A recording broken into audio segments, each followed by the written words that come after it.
Hi, Gerri. Good to see you again. How are you? How are you going today? Hi, Miss Emmy. How are you? Oh, oh, well, crikey. I have had a very big week. I've had one of those weeks where you've got a full practice load and you've had to travel interstate. You've caught a cold, tried to avoid a COVID test, and then I had to arrive back at work and just be on point. So I'm juggling lots of roles, is what I've been doing for the last 7 days. Home, work, being a supervisor. Anyway, I'm just trying to arrive, make sure we're all here. We're all here. Yeah, so I've got to ask. Yep. Yeah, does it hurt you to nod your head? You know things are tough when you're in session and you are attending. I'm not saying that you would ever not attend, but it hurts to do the nod. Sometimes I just rely on technique sometimes. Hurt it to nod your head. Oh, yeah, no, not nodding, not yet, but it came close yesterday. But strangely, your skills work for you even when you don't have it all together. Like, strangely, somehow the practice you've done, the knowledge you have, the position, the chair, the familiarity of the chair, it somehow comes together, and I think it still works. I think we rely on that the old connection, the old therapeutic alliance. I think it kicks you into gear. I think. How are you traveling? I'm not in a bad place, but as you can probably sense, I'm not my usual manic self. I'm a little flattened. You do seem a little I bit, haven't had. I have a theory. I think you'll like my theory. Oh, good. That we share health problems with our pets. Yeah, I totally agree with you. Oh, they take them for us. I'm sure there's some reason for this we could prove. What's happening with your pet? Whoa, it's which you didn't like.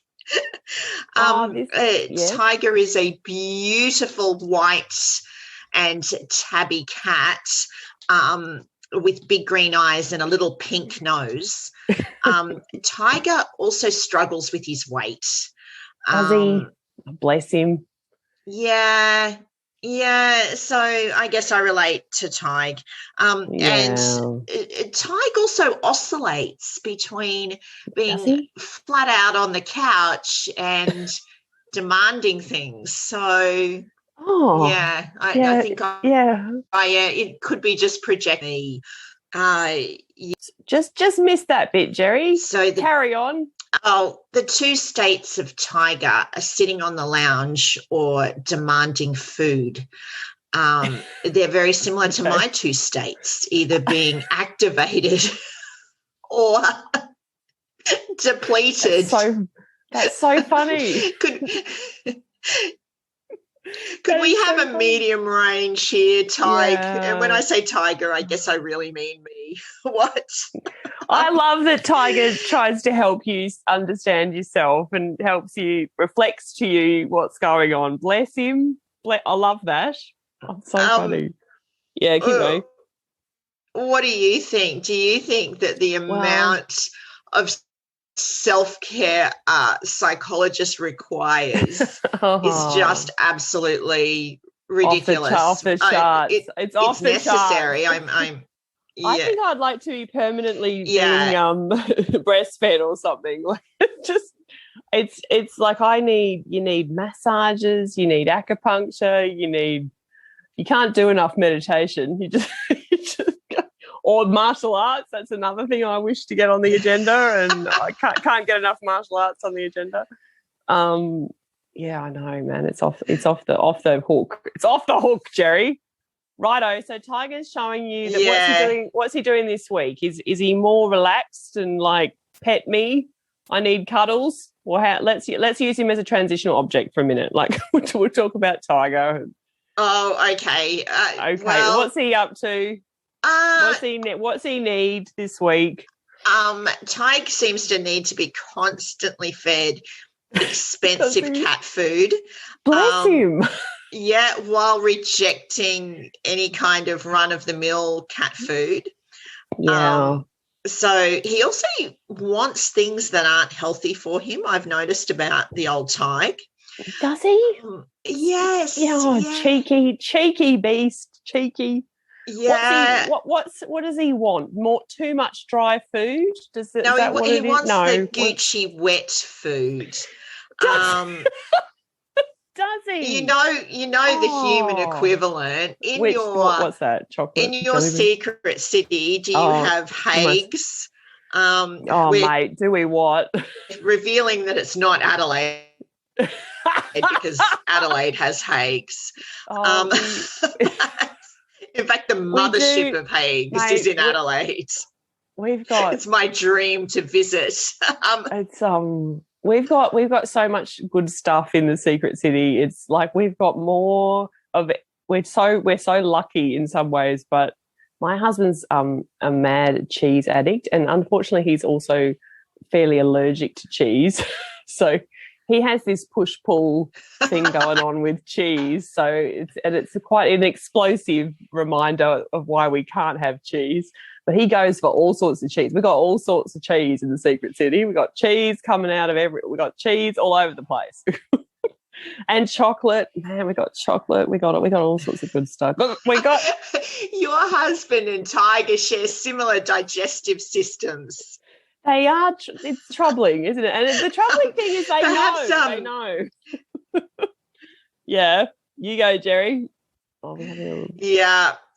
Yeah, Australia in general is unbelievable that the sometimes food of the world comes here and is probably even better here than in its country or place of origin.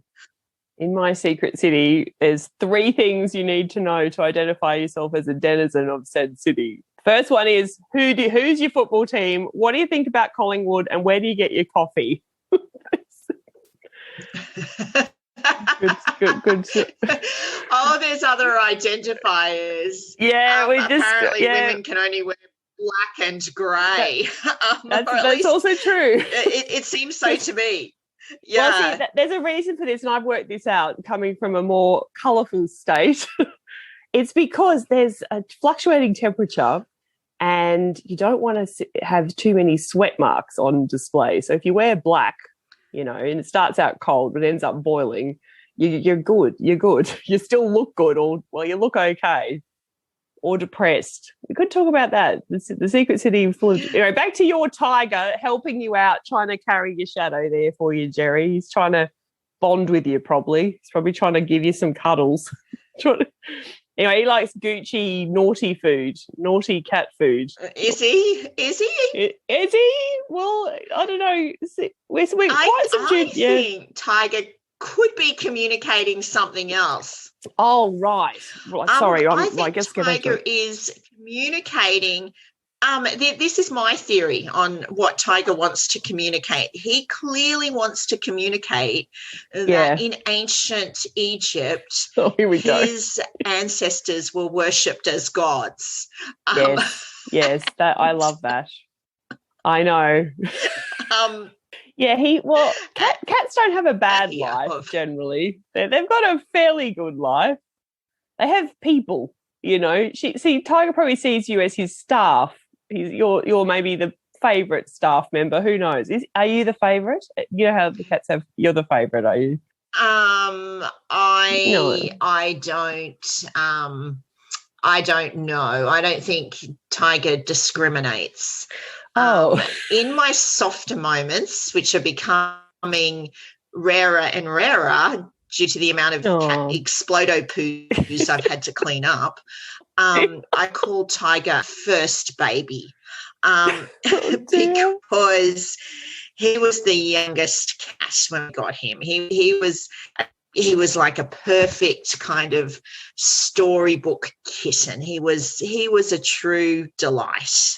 And what have you become, Tiger? 15, 16 years later. Good grief. So I'm tuning in on the vibe now, and go. Sorry, go. I have a thing which I do with clients and the Zoom of questionable ethics. Right. I sometimes tell them I think they can see I'm joking. Of course they can see I'm joking. Sure. Wait till you hear it. Okay. I tell them that there's Medicare restrictions around telehealth, which means that if we are doing a telehealth session, they have to show me their pets. So that's I think that's a really good therapeutic intervention. You've terrified them and then you've purged that. I love it. That's funny. I know. It's not me. No, it's Medicare. It's Medicare. I love talking about it. And I have seen some absolutely stunning, much loved animals. And it's been it's been fantastic. So thank you, COVID. That's the silver lining. What do we think about pets? It's easier to take care of a pet than it is to take care of yourself. What do we think about that as an idea, Gerri? What do we think about that? Yes. Or I'm going to put it more negatively, that maybe the neglect of our pets mirrors the neglect of ourselves. Sure, man. Or can do. I don't mean neglect, RSPCA kind of neglect, but you know what I mean. Just that I do. ever present little lump of guilt that I'm not there enough for Tiger. I'm not giving him enough pats. I'm not spending time with him or playing with him. There's another whole cat, by the way, so I have lots of options. You got some options. Parallels to the kids and excuses. All right. So let me it's funny you should be talking about this week, because I try really hard to stick to a balance, because if I don't, wheels fall off. But some weeks you just can't, for various reasons. You just can't keep that balance going. So it's funny that even though you've got some mirroring going on with Tiger, I've got some mirroring going on with this conversation. I'm just trying to work that out as well. But I'm getting the feeling that you're feeling a bit sort of down this week, Gerri, or not good anyway. It's not to do with the budget, is it? Is it? I don't think so, because the budget subsided into my, general framework towards the government. Righto. Yes. So you can't say I ever felt really positively towards them. So there's no net loss there. No. Yeah, So what's going on? No, we don't have to talk about this, but we're here. So I'm kind of intrigued. And if you give me a few clues, I'll try and map it in myself and see if I can find anything helpful. I mean, on the surface level, of course, it's always a big week. On a deeper level, I'm ruminating over a change in the wind. Yes. You've been wrestling with a change for a wee while, haven't you? I think we do. Yeah. So I'm wrestling with the change in one of my jobs, and what to do about that, how to keep that positive and non-reactive. That means I have to reflect on, what do I want? Man, what do you want? That's a good question. That's a great question. And we see that a lot with our clients, what do you want? What are you working towards here? And it's a really, really hard question. I feel a bit of a bitch for asking that question now. Yeah, okay. It's easier to say what you don't want, or what's unacceptable to you, or what's annoying you, or what you've had enough of, or what isn't good enough, the scene. But it's harder to say what do I want, and this place in which I work, can I get what I want or need from it, while of course also contributing? Like, obviously you're there not just for your own needs, or has the line been crossed when it's just not a good place anymore? I think you go. Sorry, you go. Well, I just wanted to chime in a little bit around, because I know you and I have been trying to make sense of this. It started out as a feeling, and then it sort of grew into, like, it's low. It's actually quite complicated, whatever this is in your world. But what I was trying to think of to help you out with this and help me understand you better is, like, what is the bigger dream that is driving, Gerri's life? Like, I want to know that. I'm very interested in that, because I think it provides a map and it answers some of these questions. And if it doesn't answer them, it sort of gives you an orientation to them. But I don't know. Well, that's what I would like, I guess. Yeah.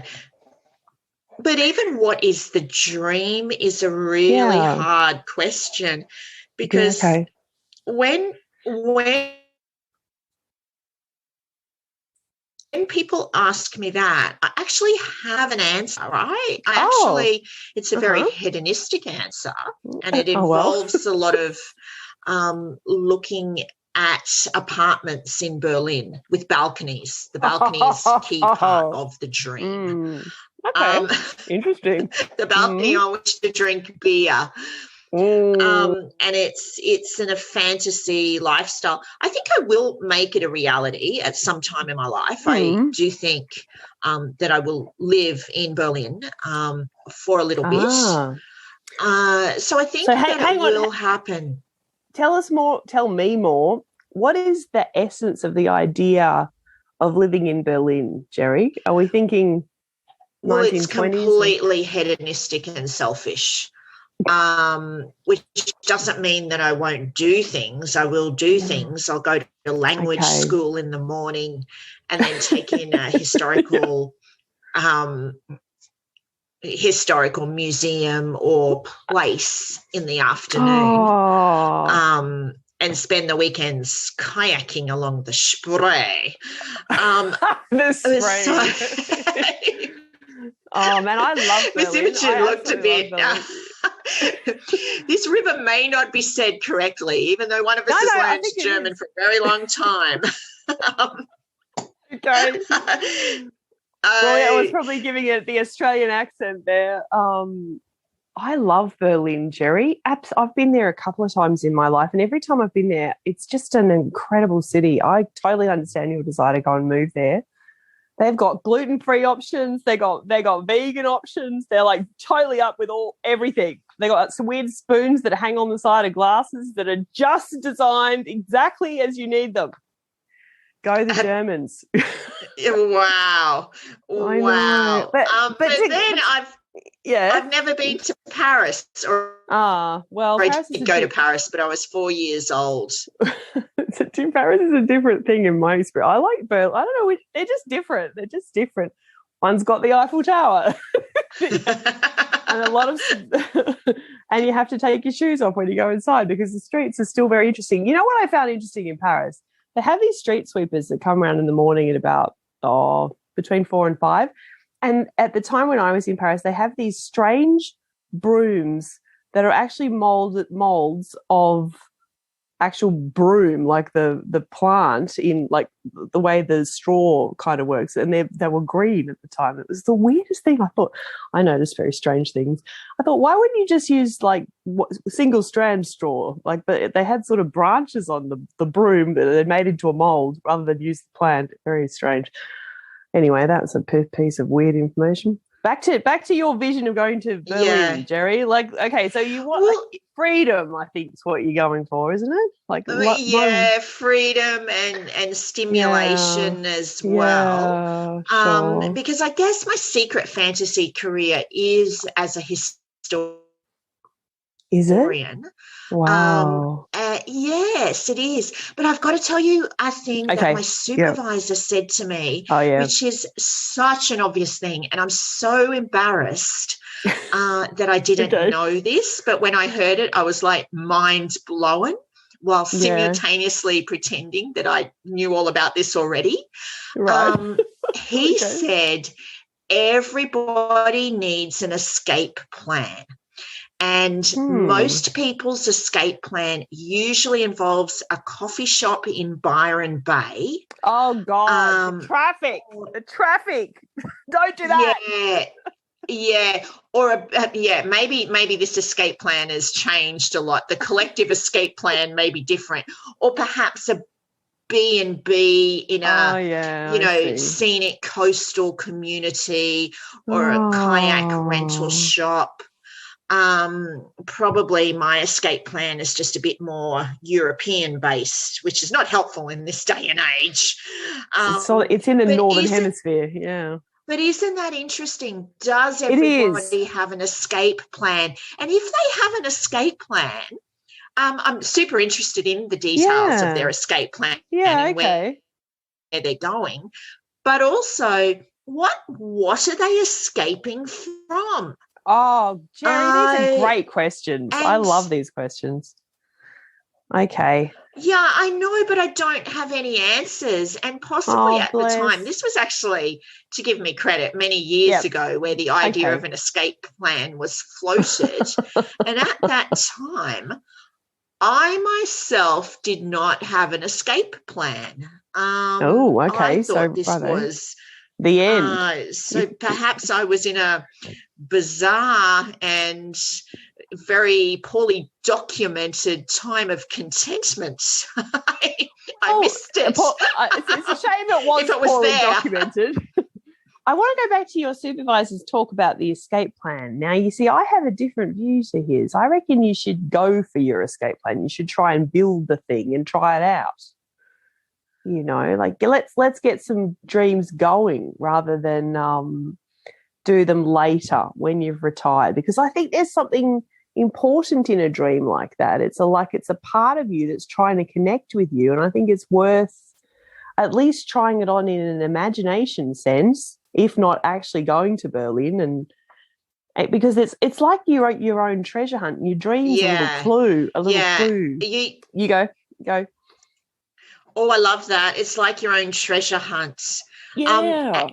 However, the realist in me must say, the literal must say, there's a hell of a lot of coffee shops in Byron Bay. Oh, mate, Byron. Does this country need more bed and breakfasts? Oh, geez. And to be totally honest, we must also ask, does Berlin need another expatriate? I don't think it does. Of course. I don't know. The traffic in Byron's an absolute bugger. It's an absolute bastard getting into town. But that's all these people enacting their escape plans. Yeah. It's everyone's going to Byron. Oh, crikey. Oh, okay. Back to your dream. Now, I'm just trying to dream into your vision about going to Berlin, Gerri. What is that? There's a feeling you're chasing there, isn't there?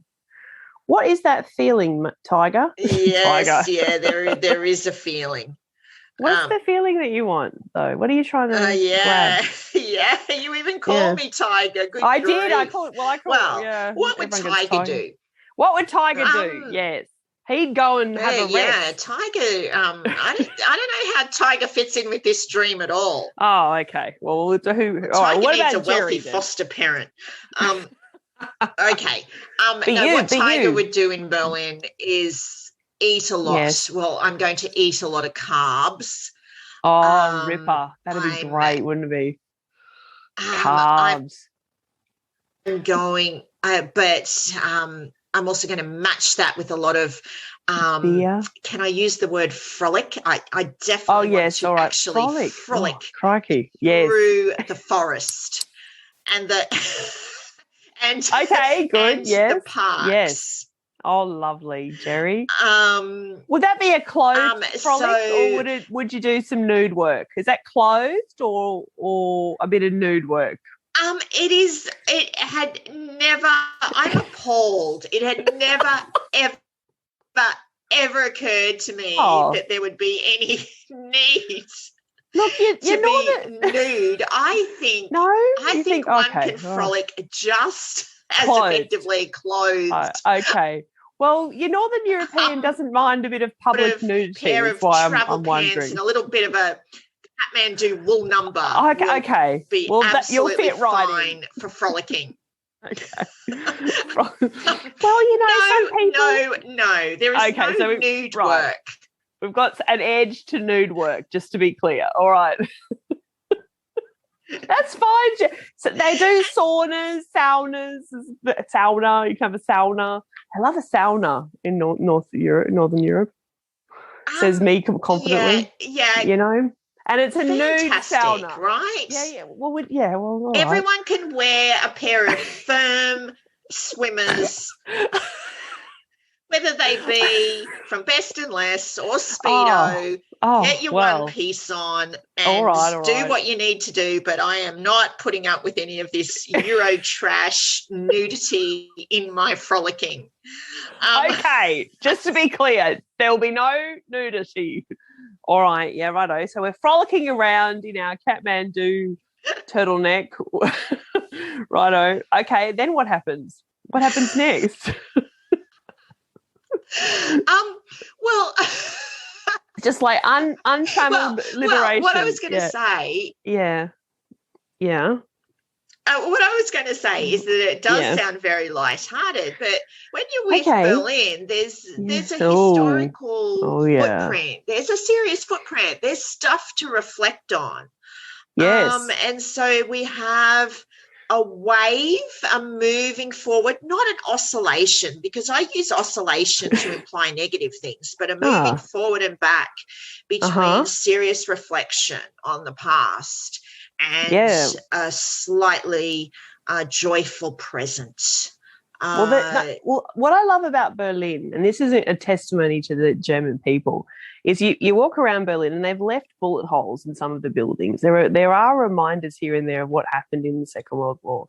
But every single person in Berlin, if you want to, will stop what they're doing and they will talk to you about the Second World War. They will, as a civic duty, which is very impressive. Dialogue, Gerri, it can change the world. And the German people in Berlin are showing us how to do it. They'll stop what they're doing and they'll talk with you. Anybody. I tested this. Wow. I know. I was so impressed. I didn't put this. Well, I didn't go too far, but they would seriously stop what they were doing and give you some attention and just talk about what happened in that particular place. Like if you saw a bullet hole or something. I know. Wow. I know, impressive, eh? Maybe we could do a bit of that in Australia at some point. Oh, there's an edge there, isn't there? You're right. Why does it have to be done in another country, in another city? Well, because this is what we're concluding, isn't it? Are we moving towards that the escape plan is within you? Well, I think the escape plan is the clues to what you want. I think it's a clue to your own transformation for sure. And I think it's a clue to moving towards your potential. Absolutely. It's because whatever the escape plan is, it shows you a little bit of something that isn't being expressed in your everyday life. Yeah. Hence why it's a over there thing. It's a not me thing. You know, but I love it. I love talking about an escape plan because it means we'll get closer to your potential. Love it. Yeah. And there are no barriers. There are no barriers to doing elements of an escape plan in my secret city. So there is history here. There is.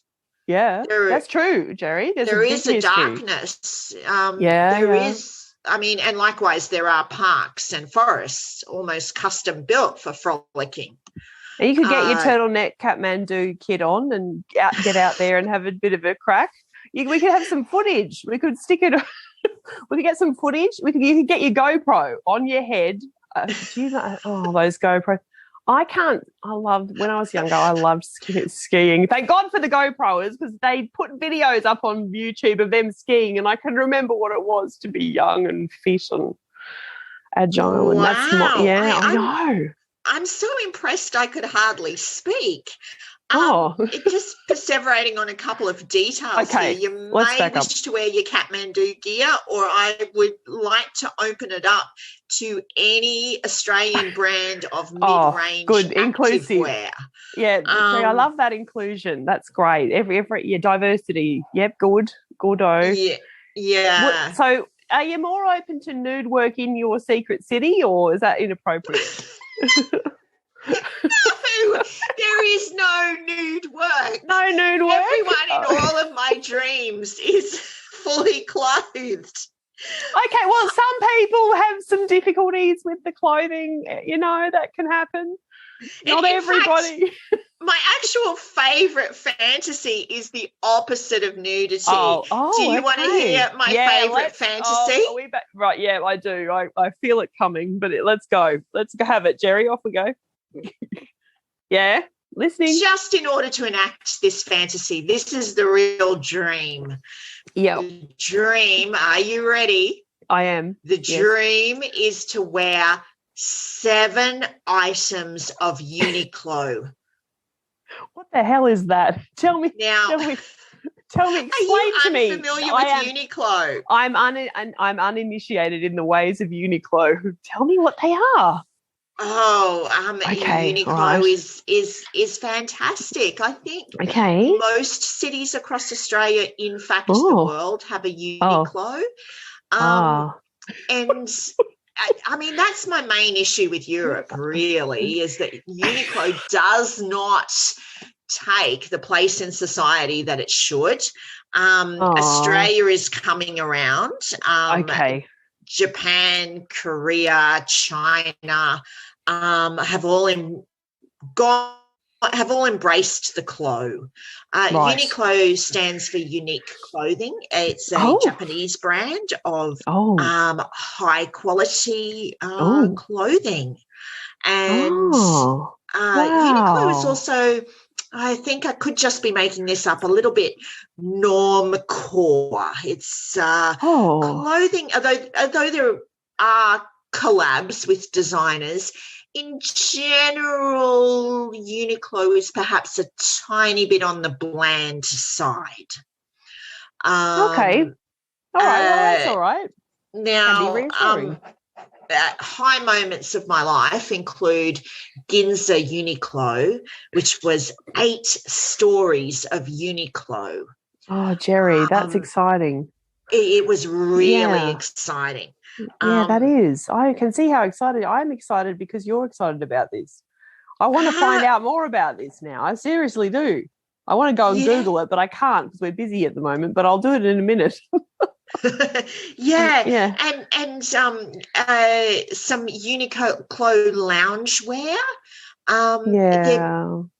And also as a skier, oh my goodness. Oh my God. The thermals are top notch. Oh, get out of town. We want a good thermal for sub-zero temperatures. Otherwise the enjoyment is severely impaired. But sub-zero temperatures are really good for the conditions, right? Except often you can't breathe because usually that kind of terrain there's no oxygen. So you need oxygen. Crazy. So if we're going to summarise, what are we on skiing is great here? Because it allows you to wear a lot of layers of Uniqlo. That's right. Yes. Skiing is problematic because it may not involve enough oxygen, which is pretty key to human life. Well, the good options have got no oxygen. Doesn't that just describe? Yeah. Isn't that just the perfect metaphor? Doesn't it describe dreams? It describes everything. Oh, dreams. Yeah. Dreams, daily life. So I feel like we're skirting around this. I probably am too. The dream may happen, but will there be enough oxygen? So, I see what you're getting at. Yeah, will there be enough oxygen? Well, you can get an oxygen pack. There's options. They even, in some places, they sell, you're not going to believe this, they sell cans of oxygen, which you might think that's ridiculous.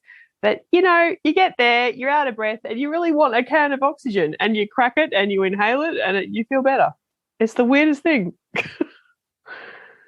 Have you ever had altitude sickness, Gerri? That's not fun. Wow. Yeah, I know, it's weird. It's the weirdest thing. Yeah, no, it sounds horrible. Yeah, not good. Yeah. Do you hallucinate? You just feel like you've got a flu. What does it feel? Well, you don't believe it in the beginning. When you get to a high altitude place, you feel a bit lightheaded because you haven't got any oxygen, or not enough, or not what you're used to, and it takes about 48 hours, maybe a bit longer, to acclimatize. And during that time, your body decides it's not well, so it gives you a fever to try and fix the problem. And then you think you're going to die. And then because you're a little bit insane, you think going outside might help you because you're just dying to get more oxygen. So you rush outside in your pajamas, and then you remember it's really cold. And you think that's not a good idea. So you go back in, but you're trying to get oxygen into your body. It's the strangest thing. And then you kind of get over it after about 48 hours. You don't die. There's nothing you can do except keep drinking water, because get that extra oxygen from H2O, Get that into you want to get the oxygen out of the water. It's the weirdest thing. Good times. But what are we, Gerri, are we sort of, I think, let me just try and put this into words. We've got themes of the demands of practicing. Some days or some weeks are really demanding. Like I've had a really demanding week. We've got themes of Uniqlo, going to Berlin, the dream, the escape dream, and then me trying to say, no, it's a good idea to integrate all that. Are we saying that sometimes the practice of psychology, and just the practice of it, not the whole profession and not the outcomes you get for clients, but just your personal experience with the practice of it, some days it falls short of the dream we had about it in the beginning. Is that possible? Yeah, we're trying to work that out. I think it's possible. I think it's possible even if you don't really remember the dream you had in the beginning. I'm not even sure if I remember my start of practice dream. Do you remember yours, or? Oh, well, see, on the surface, I sort of fell into psychology. It wasn't. And also, where do you date the start of that dream from? See, I had an uncle who was a psychologist who was also blind, which I know sounds strange, but he was so interesting. I thought, gosh, I want to do something interesting. And he also, it's a hard story to try and summarize really quickly, but he also worked a lot with Indigenous Australia. So he had a really interesting life. And he could see light and dark. So he was legally blind, but he wasn't just black. He could sort of navigate a bit with, although he did need to use a stick and had a dog for a while as well. But he was such an interesting person. I remember him talking to us when I was under the age of 10 about Gestalt therapy, and I thought, man, this is the thing I want to do. There's nothing else.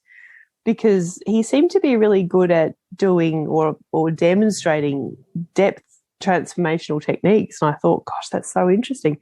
And because he was working, he just seemed to have a really interesting life, and I thought, I want to do interesting things. I want to do some interesting stuff with my life.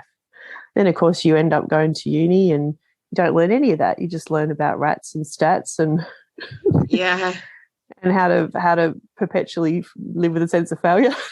Yeah, a sense of stress. Yeah, that's right. The passion is sucked out of you gradually, yet inexorably. Did I say that word correctly? Well, this is the tricky. I'm still trying to work out what you're learning in that phase, apart from all the the discipline, the basic foundations of the practice. But I did end up learning that stuff much later, like after you graduated and after you get your open license and you start practicing. It's like anything, like you learn to drive and you can do it, but you become a much better driver the more you do it. So I did get there in the end. And I think one of the things I've learned from working with parts of Indigenous Australia is the power of the dream.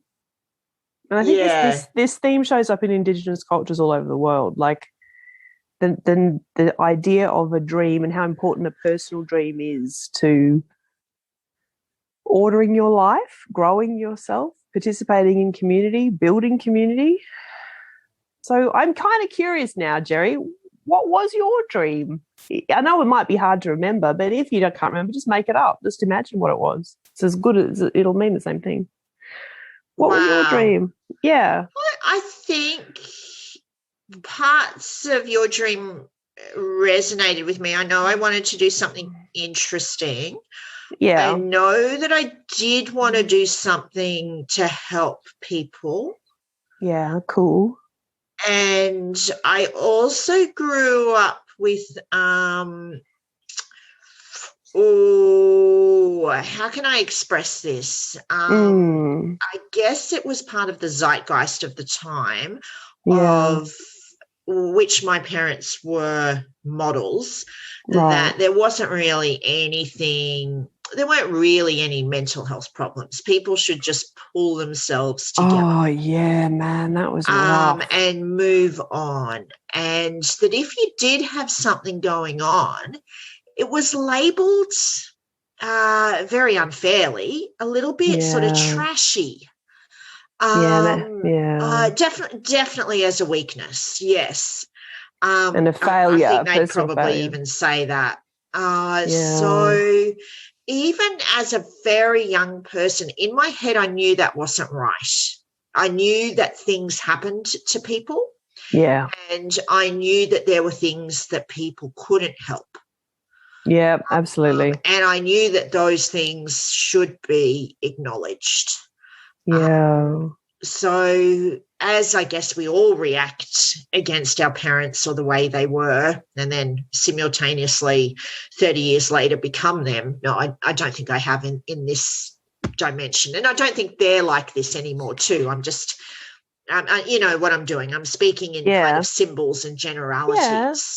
But I knew that wasn't, I knew it wasn't right, but I also knew it wasn't true. It wasn't really the whole story. What was going on.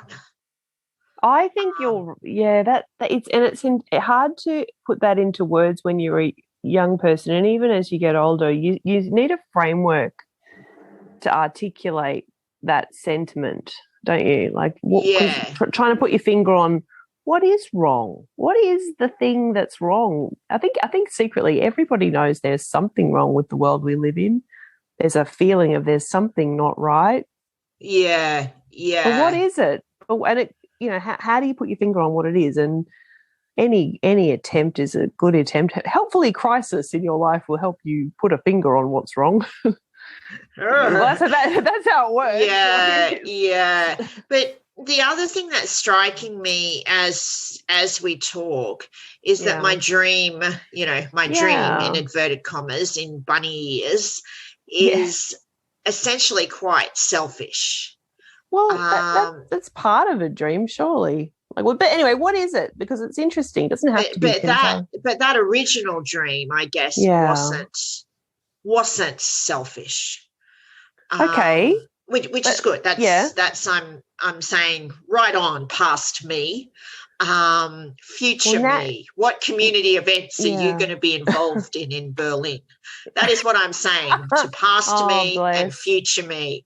Future me is kind of pissed off. I think future me just wants to eat carbs and drink cocktails. Gee, that does sound like a good afternoon. But future me also has to be a good citizen. But I think in female culture, and I think it's changing, and maybe you could say just general zeitgeist of our world at the moment.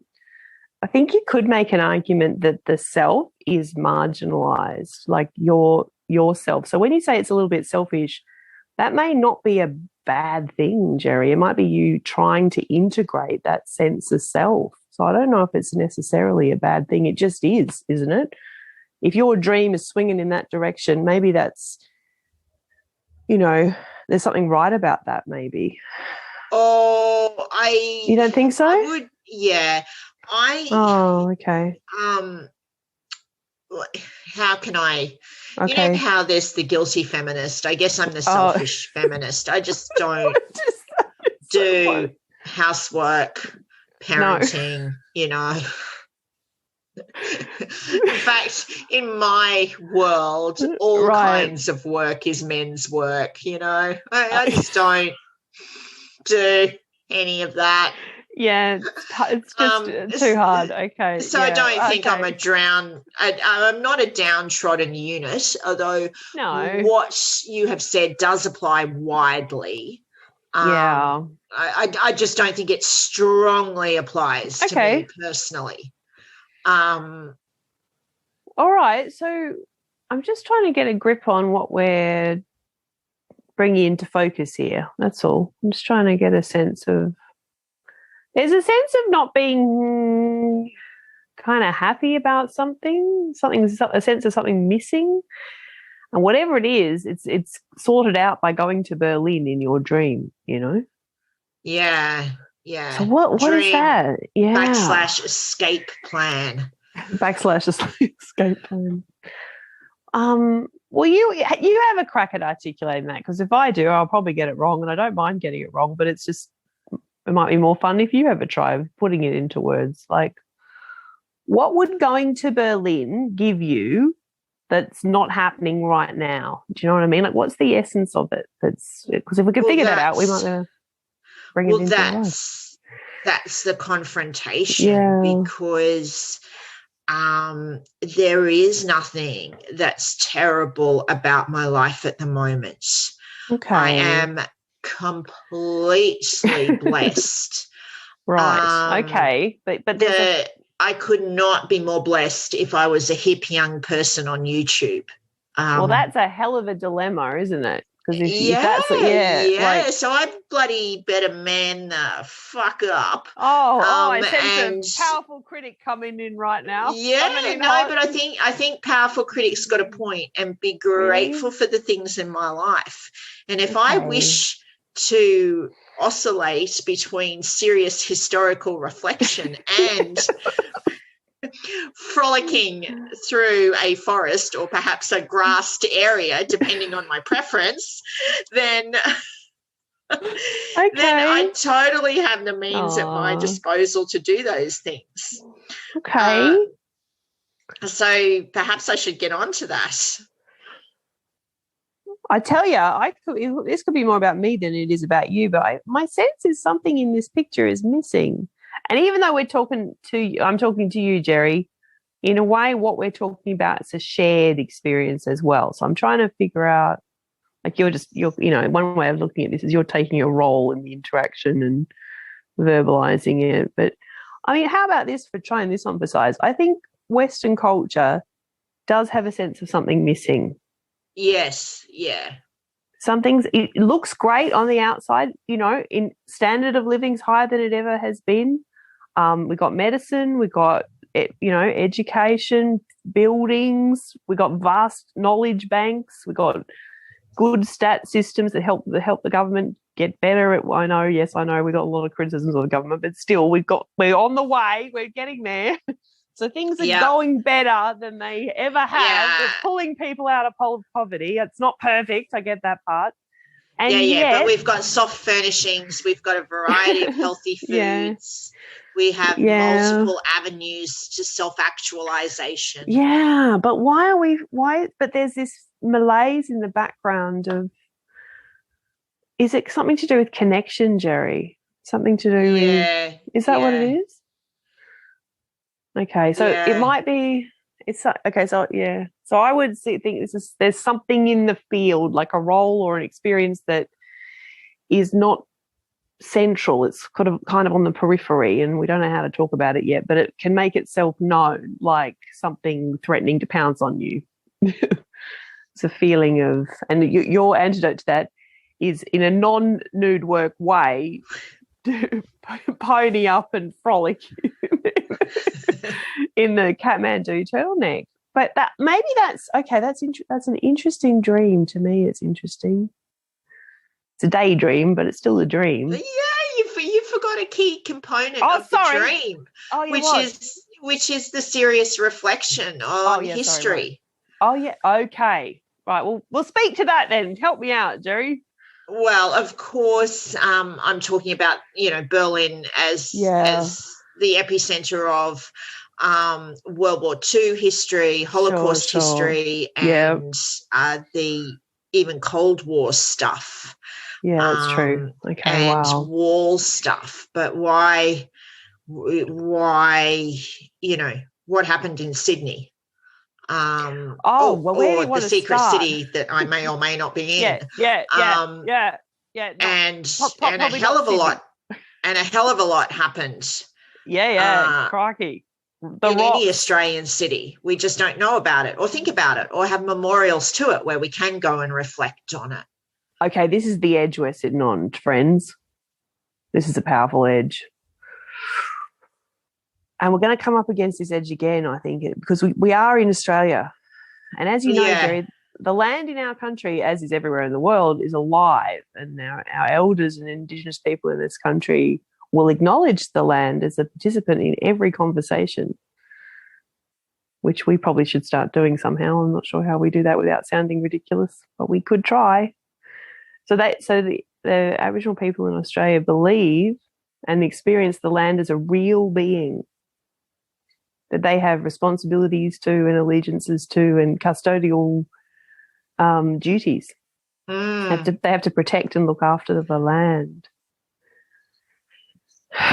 And, of course, I don't want to end our meeting today on a difficult note, but it's also a truthful note, and perhaps this is sitting in the background as well, this dilemma of there's a meeting trying to happen in Australia between the people who came here and the people who were here. And that meeting sometimes was very, very dramatic, very difficult. Yes. And when I talk about nature and I laugh about it, it's not as a disrespect to people who have a stronger or more meaningful connection with the land. But it is showing something, I reckon, something human about we all need, I would label it as nature, but we all need that. I agree, and I've got a little bit more to offer with respect to why you find yourself in Australia. So I remember having this conversation with an elder about 20 years ago, and the story is I was in London backpacking, whatever, and I started to feel this strange pull. It was a really odd feeling. It was like a magnet, and I started to go a bit silly, a bit nutty, and I ended up in a psychiatrist's office I thought there's something wrong with me. I don't know what it is. And I tried to explain what's going on. He said, I think you just need to go home. And I thought, okay, all right. So I got on a plane, went home, and all these symptoms went away. But it was like a strange buzzing in my mind. And I was explaining this experience to an elder much later, and the elder said, that was Australia missing you and calling you home. You'd been away for too long. I know, and every time I tell this story, I cry. It's the weirdest feeling. I've managed to hold it together today. But then the elder said that everybody who's in Australia, whether you came here from somewhere else or whether you were born here, was called here by the land. You're supposed to be here. You have an important role to play. Yeah. And I thought that was very interesting. I'm still trying to figure out what mine is, but... Yeah. But you're supposed to be here. The land knows you and claims you. Yeah. No matter who you are. Isn't that interesting? Yeah. How do you feel about that, hearing that little story? It's kind of overwhelmed me the first time I heard that. Well, I feel subdued. Oh, okay. But in a good way, in a thoughtful way. Yeah, right. In a way, and now I want to make a joke. Because that's what I do. That's what I do when things get serious. I want to say, okay, maybe those people who are going to Byron Bay are really called there. They probably are. And we should not criticise in any way, shape or form their escape plan. No. Byron. Well, Byron calls a certain kind of being. I think usually they practice yoga. There's a lot of yoga schools in Byron. There's more yoga schools than there are students, but that's okay. Paradoxically, there's not enough yoga schools where I am. Well, we could loan some from Byron, maybe. Okay, how are we going? I think we better wind it up. Better do the wind up. Like always, I feel like we've covered so much. We do. We're just sort of walking around the process, aren't we? We're just making sure we don't miss anything. This will take as long as it takes, I guess. All right, good times. All right, see you next time, Gerri. And we'll have some damn fine conversations on the way. All right, see you next time. Bye. Bye. Bye.